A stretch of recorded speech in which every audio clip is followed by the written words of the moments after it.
Notre planète nous envoie des signaux d'alerte et le Mali n'échappe pas à cette réalité. Les défis environnementaux sont immenses, mais l'espoir réside dans l'action. Aujourd'hui, nous consacrons ce premier épisode à un enjeu crucial, l'environnement durable et les pratiques écologiques. Comment rendre notre pays résilient face aux défis écologiques? Quelles initiatives locales peuvent inspirer un véritable changement? Comment conjuguer développement, préservation des ressources et engagement citoyen? Pour nous éclairer sur ces questions et nous guider vers des solutions durables, nous avons l'honneur d'accueillir Zainaba Naraben, ingénieure télécom et présidente de RJ Esclim Mali. Elle est une figure incontournable dans le domaine du développement durable. Forte d'une large expérience, elle partage avec nous sa vision, ses initiatives et les actions concrètes qui peuvent façonner un avenir plus sain et équitable pour le Mali. Préparez-vous à une discussion inspirante où chaque mot résonne comme un appel à l'action. Avant d'entrer dans le cœur du sujet, Zainaba Naraben prendra un moment pour se présenter et partager avec nous son parcours. Qui est-elle? Qu'est-ce qui l'a menée à s'engager pour l'environnement et le développement durable? Bonjour et merci pour l'invitation. Je suis Zainaba Naraben. Oui, je suis ingénieure télécom de formation. Je suis présidente du réseau des jeunes sahéliens pour le climat, le RJS Clean. À travers ce réseau, on fait des activités, on est focus, on va dire, en formation, sensibilisation et plaidoyer. Plaidoyer, mais vraiment à tous les niveaux, au niveau national, au niveau international et même au niveau local, euh, pour que la jeunesse malienne, pour que les Maliens puissent s'impliquer à fond dans la lutte contre les changements climatiques. Nous commençons directement avec les questionnaires. Alors, dans la première question, nous allons parler des défis environnementaux au Mali. Du coup, quels sont les principaux problèmes écologiques auxquels le Mali est confronté aujourd'hui? Ce que nous vivons aujourd'hui en termes de défis, vous allez voir en fait que tous les jours, c'est les arbres qui se coupent sans se faire remplacer, malheureusement, parce qu'en fait, il y a des manières de couper les arbres qu'on ne sait pas forcément. Il y a aussi la désertification, vous l'avez dit, l'avancée du désert, on le voit tous les jours. La pollution, que ce soit des déchets, que ce soit les carburants et tout ce qui va avec. La pollution de l'air, bien évidemment, de l'eau. Vous allez voir le fleuve Niger, vous allez voir que c'est un fleuve totalement pollué à travers des déchets qu'on y jette, à travers de l'eau, des teintures, par exemple, qu'on y verse tous les jours. C'est vraiment tout ça que nous voyons en termes de défis au Mali auxquels nous sommes confrontés. Autre chose que vous n'avez peut-être pas cité, c'est l'inondation. Les inondations, on l'a vécu l'année passée, en 2020. Vous avez parlé de changement climatique. Comment est-ce que le changement climatique affecte-t-il les communautés rurales et urbaines maliennes? Je pense que je l'ai dit, hein, les communautés rurales, c'est vraiment des communautés qui sont dans le besoin en termes d'eau, en termes de terres totalement dégradées parce qu'ils vivent de l'agriculture. Et malheureusement, aujourd'hui, à travers les changements climatiques, c'est très difficile pour eux. Ils n'arrivent pas à cultiver, on n'a pas d'eau, on n'a pas de terre arable, donc de terres cultivables, pardon. Et ça joue sur leur quotidien parce qu'ils vivent de ça à majorité. Le Mali a atteint le summum en termes de chaleur, un record d'ailleurs au niveau de l'Afrique de l'Ouest qu'aucun pays n'a jamais atteint, que ce soit en milieu urbain ou en milieu rural. On vit réellement ces changements climatiques et aujourd'hui encore plus. Et quelles sont les conséquences directes de la dégradation de l'environnement sur l'économie et la sécurité alimentaire du pays? Vous savez, en fait, qu'au Mali, l'agriculture est quand même constitue une grande partie de l'économie. La contribution du secteur agricole dans le PIB malien est passée, je pense, de 33% en 2010 à 38% en 2017. Donc, vous voyez un peu comment ce secteur-là contribue à l'économie de notre pays. Et c'est aujourd'hui un secteur qui est totalement affecté par les changements climatiques. Je le disais tantôt, vous allez dans les milieux ruraux, vous allez voir que nous n'avons pas assez de terres aujourd'hui cultivables. Les terres sont totalement dégradées et cela joue et sur la sécurité alimentaire, comme vous l'avez dit, parce que c'est les personnes qui aujourd'hui vivent de cela, mais aussi directement ou indirectement sur l'économie du pays, malheureusement. Donc, c'est vraiment Ça, je vais dire l'impact direct aujourd'hui sur la sécurité alimentaire et l'économie du pays. Nous allons actuellement parler des actions et initiatives locales. Quelles sont les initiatives locales ou communautaires qui ont montré des résultats positifs en matière de protection de l'environnement? Alors, initiative locale, ça dépend, que ça soit au niveau national, au niveau des organisations internationales et les organisations nationales de la société civile. Chacun, je pense, essaie de faire de son mieux. Le Mali, d'ailleurs, disons le gouvernement, chaque année organise une semaine nationale de reboisement, si je pense que je dis bien le nom, encore la quinzaine de l'environnement, pour réunir vraiment les acteurs, décider ensemble et trouver des solutions ensemble. La semaine de reboisement, c'est vraiment toute une semaine où des milliers ou sinon des millions de plantes se plantent, des arbres se font planter un peu partout dans le Mali. Imaginez un peu les pays ou sinon les localités les plus touchées par les changements climatiques. C'est des gens qui le vivent tous les jours, mais qui n'ont pas réellement une définition de ce qu'ils vivent. Vous les parlez du changement climatique, ils ne savent pas ce que c'est. Ils ne savent pas qu'est-ce qu'ils font, eux, en fait, qui impacte aujourd'hui le climat. Bon, mais la société civile et même d'autres organisations, même l'État, est souvent là pour les former, pour les sensibiliser en ce sens-là, qu'ils comprennent ce qu'ils vivent, qu'ils sachent en fait qu'ils ont un rôle à jouer dans cette lutte-là et qu'ils peuvent aussi impacter l'environnement. C'est très important. Étant donné que ce sont les agriculteurs et les éleveurs qui sont les plus touchés, alors comment font-ils pour s'adapter aux nouvelles contraintes? C'est ça la question, parce que comme je le disais tantôt, en fait, c'est des gens qui vivent la chose, hein, qui sont impactés, comme vous l'avez dit, mais qui n'ont pas forcément une définition, qui ne savent pas ce que c'est. Donc, est-ce qu'ils s'adaptent? C'est la question qu'il faut se poser. Personnellement, je ne pense pas. Parce que la solution qu'ils trouvent peut-être, par exemple, les éleveurs, c'est de se déplacer. C'est de quitter d'une localité à une autre parce qu'il n'y a pas d'eau dans cette localité, mais mes animaux n'arrivent plus à survivre, ainsi de suite. Donc, je me déplace, je vais dans une autre localité. Et le problème dans ça, c'est que ça crée un autre problème. Et c'est de là qu'on va parler de sécurité climatique parce que ça crée des conflits. Et là, c'est des conflits engendrés par les changements climatiques. Et je me demande s'ils s'adaptent parce que pour moi, non. Franchement, non. Ils trouvent une alternative qui n'est pas forcément la bonne. Il faut les former, il faut les sensibiliser, il faut les mettre à niveau et il faut qu'ils puissent rester chez eux et trouver une solution.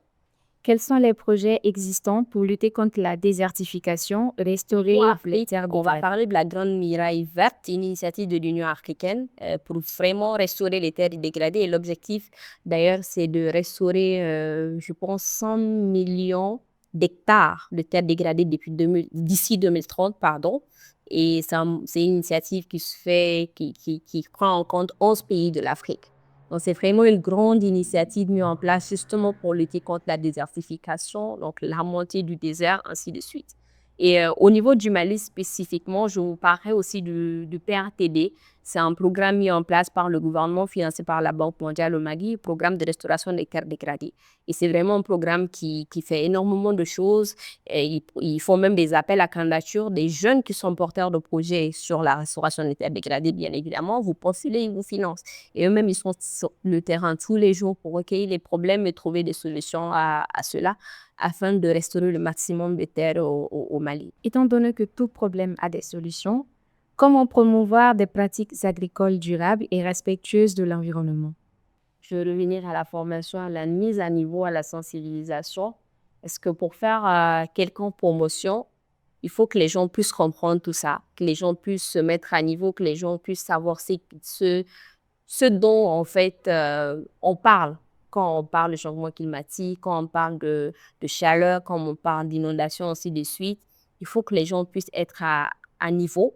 Et là, nous pouvons faire la promotion, en fait, des pratiques écologiques, des pratiques responsables de l'environnement. Parce que quand vous dites à telle personne, voilà ce que tu fais qui est mauvais pour l'environnement et voilà ce que ça impacte, là, tu peux la pousser à agir bien, à agir pour le bien de son environnement, à agir autrement. D'accord. Nous parlons généralement des énergies renouvelables. Du coup, quels sont les rôles que joue l'énergie renouvelable dans la transition écologique au Mali?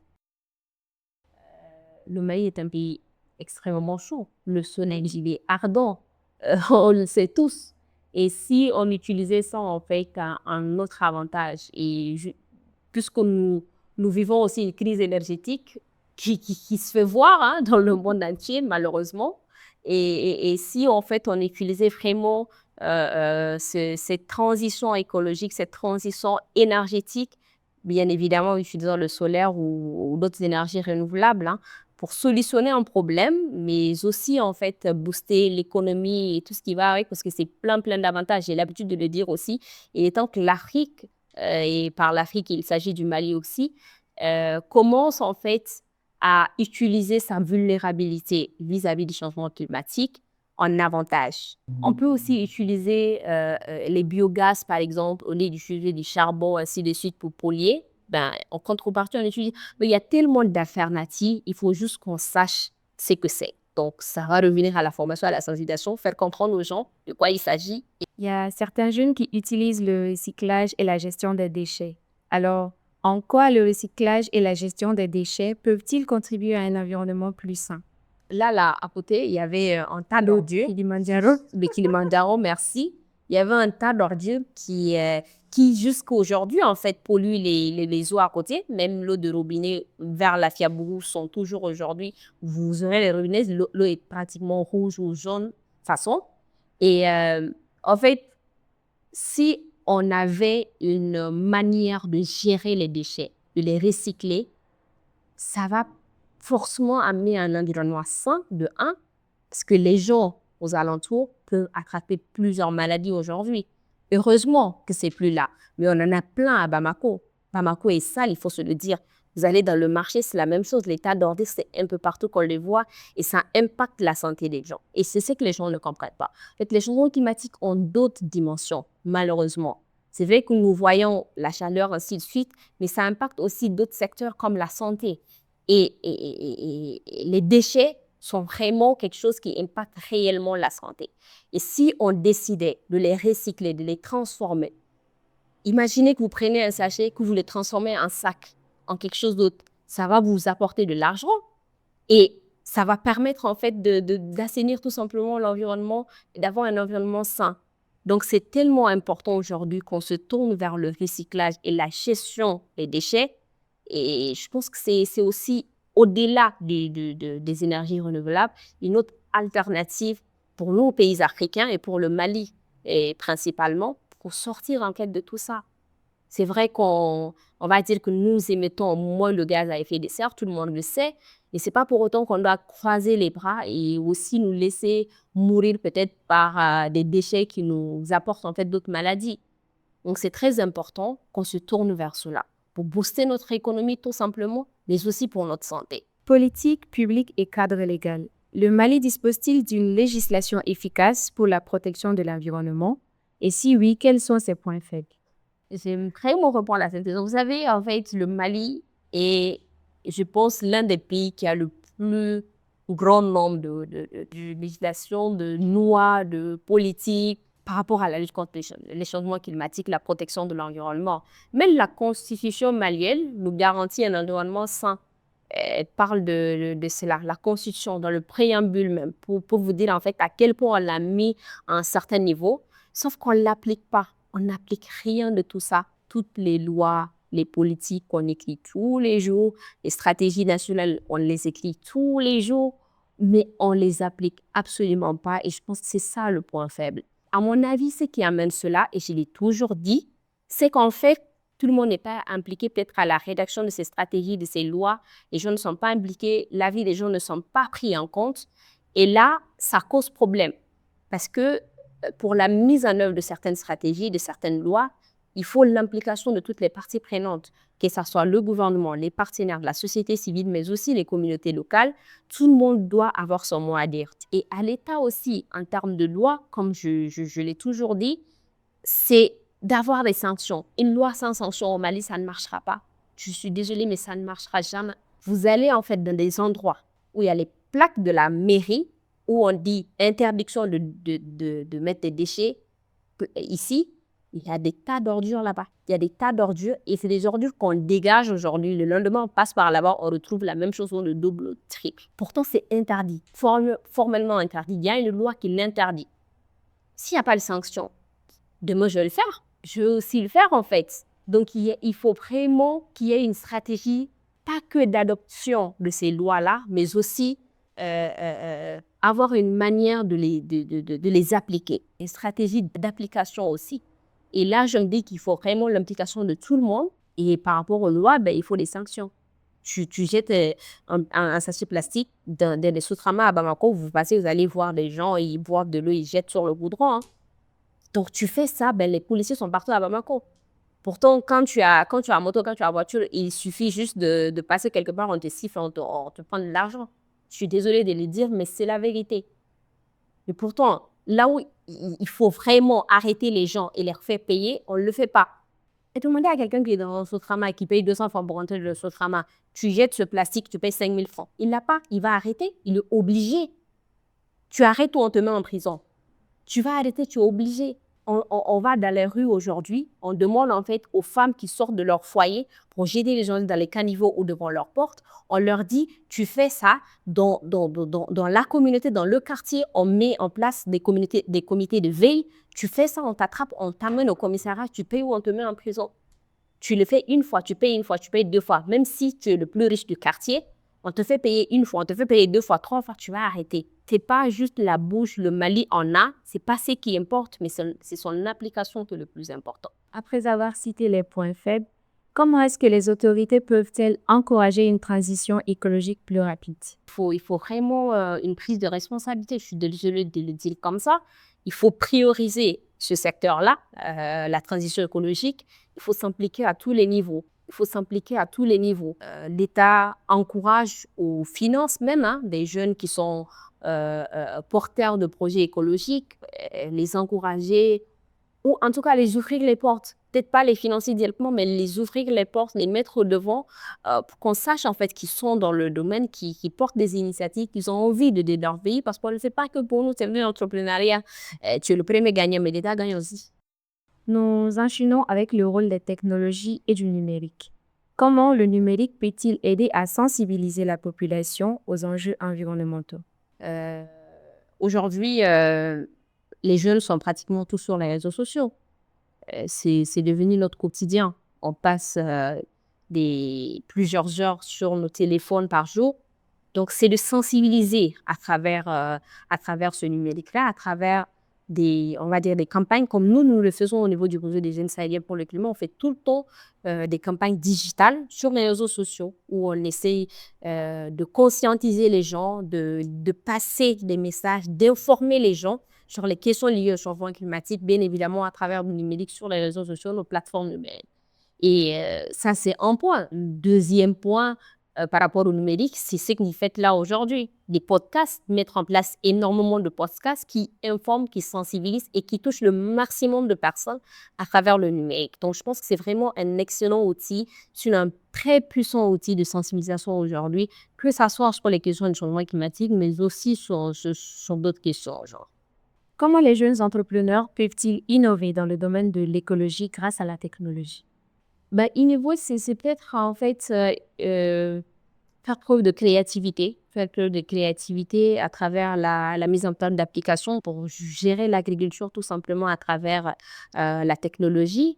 Mais aussi parce qu'en fait, récemment, j'étais à Kigali et on est passé à l'école africaine de leadership. Et dans cette école, en fait, il y a plusieurs nationalités. C'est vraiment les Africains qui sont très créatifs, qui sont très innovateurs et qui tous les jours proposent des solutions dans tous les secteurs en fait que possible. Et j'étais émerveillée en fait de voir une machine, je pense, initiée par un jeune Guinéen. Et cette machine fait de la transformation en fait des déchets. Nous évoquons le dernier point, la mobilisation et la sensibilisation. Comment impliquer davantage la société civile et les jeunes dans la lutte contre la dégradation environnementale? Je ne sais pas comment je vais dire ça, mais il faut un changement de mentalité. Il faut les sensibiliser. La lutte contre le changement climatique, la protection de l'environnement ne doit pas être une lutte pour telle ou telle personne. C'est vrai qu'on s'élève, on est peut-être féministe, droits de l'homme, ainsi de suite, mais on ne doit pas en fait Et il y en a qui vont se dire, non, moi, je ne suis pas dans ça, je ne suis pas dans VBG, ainsi de suite. Mais ça ne doit pas être ça, en fait, la protection de l'environnement. Je ne dis pas que les autres points ne sont pas importants. Je ne dis pas que le secteur des VBG, c'est quelque chose qui me tient réellement à cœur. Je ne dis pas que ce n'est pas important, c'est juste un exemple que je prends.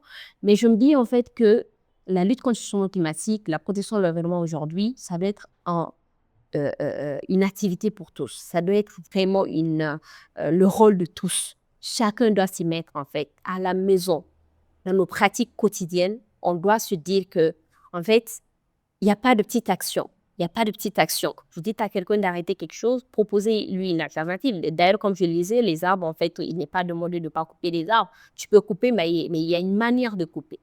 Et autre chose, c'est que quand tu coupes, tu replantes. Quand tu coupes, tu replantes. Tout ça, c'est des recommandations, c'est des choses, mais quand nous ne disons pas, on va juste aller les voir, on va leur dire ne coupez pas. Mais c'est des choses qui n'ont pas forcément les mêmes mentalités que nous. Il faut vraiment aller en profondeur les expliquer. L'autre défi, c'est quoi? C'est qu'en fait, les changements climatiques, c'est assez technique, c'est assez scientifique et souvent, pour sensibiliser les gens, pour former les communautés rurales, il est très compliqué parce qu'il faut le faire dans les langues locales et c'est des termes souvent, pour les trouver en langue locale, c'est très compliqué. Moi, je suis dans cette lutte depuis quelques années déjà, mais peut-être le seul mot que je connais en Bambara, c'est le changement climatique lui-même. Watiyalama. Au-delà de ça, ben, je suis désolée, mais les autres, je me débrouille, j'essaie de trouver des mots par-ci, par-là, mais je ne connais pas les termes réels. Et déjà que nous, tout document que nous recevons par rapport à ça, c'est en anglais. On traduit en français. Donc, même là, il y a des choses qui vont partir parce que ce n'est pas une traduction correcte. Ce n'est pas du terre à terre. Dans tous les cas, en traduisant, il y a un ou deux mots qui vont partir. Vous allez encore traduire en langue locale, c'est très compliqué et c'est d'ailleurs très difficile. Donc, je pense que c'est un réel défi. Il faut qu'on parvienne à pouvoir en fait trouver les mots qu'il faut pour sensibiliser les gens dans les langues qu'ils comprendront. C'est donc sur ces mots de Naraben que nous mettons fin à cet épisode. Parce que chaque épisode est une onde de conscience. Parce que chaque mot peut ouvrir la voie à l'action. Ensemble, faisons entendre la voix du changement. Merci de nous avoir suivis et à bientôt.